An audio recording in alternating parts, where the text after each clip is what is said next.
Canelo versus Triple G. The recap of the rematch. The rematch was better than the original. And that's saying something because the original was very good, but this was great. This was great. This was definitely Canelo's best performance to date, in my opinion. You could even say maybe the same for Triple G, but clearly for Canelo, this was his best performance. And I thought Triple G was right there as well.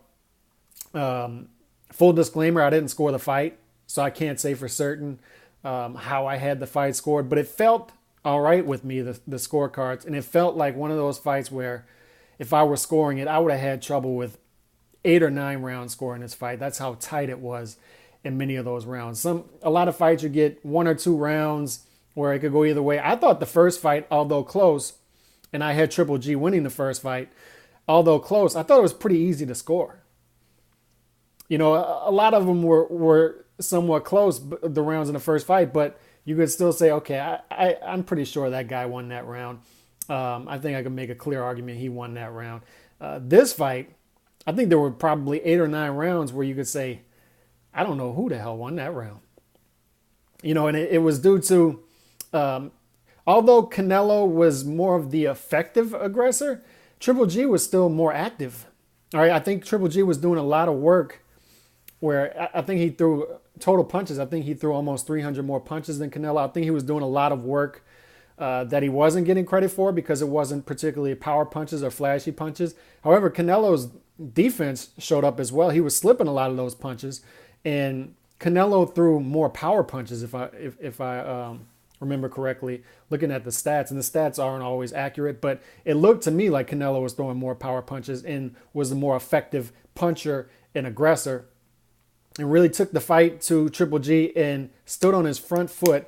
Look, there's not a guy in the world in and around 160 who could do what Canelo did on Saturday with Triple G. Anybody else, Triple G just overwhelms. Anybody who's going to stand in the pocket and not clinch like Canelo did the whole fight, they're not getting away with that. They're not leaving that ring not being on the canvas. They're not. You know, you look at Danny Jacobs, did a lot of movement, did a lot of clinching, which is fine, but that's what you got to do against Triple G. Canelo didn't do that. He stood toe-to-toe with this guy, stood in the pocket for 12 rounds. How many look, if you go back and watch the fight, count the clinches. Count how many times you had to see the referee step in. It's not that many times. Maybe you can count them on 2 hands. There was not much clinching, and Canelo was fighting on his front foot, took away Triple G's front foot for a lot of the fight, stood in there, took his shots, and was countering with even bigger shots. Look, that's the beauty of everybody saying, oh, if Triple G would have done this, how he did in the first fight, Triple G would have done that, how he did in the first fight. Look, Canelo made a subtle adjustment of standing in the pocket more, throwing bigger counters. But here's the thing. You have to be talented enough, ballsy enough, and you have to have a hell of a chin, granite chin, to be able to do that against Triple G. So I think Triple G was kind of taken aback and surprised by the fact that Canelo can do this. All right. And Triple G, to his credit, he was right there with Canelo. All right. This fight, like I said, could have went either way. So I'm fine with the scorecards being 114, 114, 115, 113. And once again, disclaimer, I didn't score the fight. So I don't know exactly how I had it, but it felt right to me. It felt like it could have went either way. I probably would have leaned to Canelo as well. And that's just a feeling, once again. That's just a feeling. I don't know that for sure, so I didn't score the fight. Maybe I'll do a follow-up video. But Canelo just fought, I thought, a brilliant fight. And I think he's the only one in and around middleweight who could have pulled that off and did it the way he did it and beat Triple G at his own game.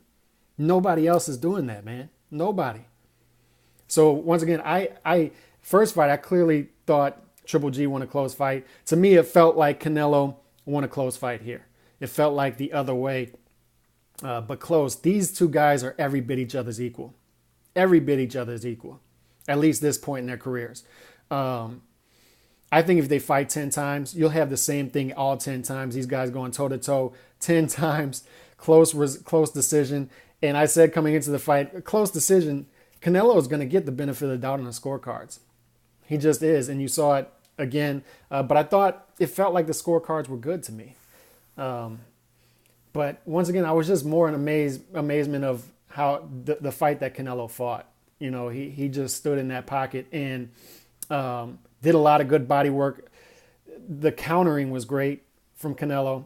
And I think people were saying Triple G should have done this, how he did in the first fight, should have been more aggressive, should have been more of a fighter instead of a boxer. Look, I love that about Triple G, that he was a boxer in this, because I think that's the fight he had to fight, because had he come in balls to the wall, bullish, and just ran right at Canelo, chin first in the air, he'd have been in a lot of trouble in this fight.